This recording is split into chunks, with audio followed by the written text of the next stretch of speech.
Hello， 各位加拿大朋友，我係 Benny， 今日同你分享5個 Mortgage Life Hacks， 慳時間、慳錢、少壓力。第一，交收日要避開高峰期，好多人中意係星期五、月底、長週末前交收，聽落啱搬屋，但銀行、律師最忙，文件趕，轉帳又會塞車，突發事嘅發生好易添加自己嘅煩惱。我會建議大家避開月尾同埋長週末交收，俾所有人多嘅緩衝，交收更順暢。第二，估價早啲做，估價唔係精密科學，會有誤差啦。我見過同一物業去做2個估價，分別真係差到8萬。早啲做估價，俾你自己有更多時間去處理突發問題、溝通嘅補充、估價報告對比、調整方案。越早越主動，流程先穩。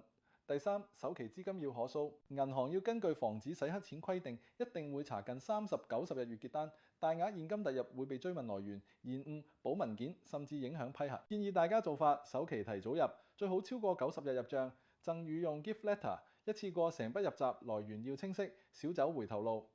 第四 ，rate hold 鎖息，對抗突發加息利率會喐，鎖息先保護自己。同經紀講，先喺 rate hold 大約4個月，加息。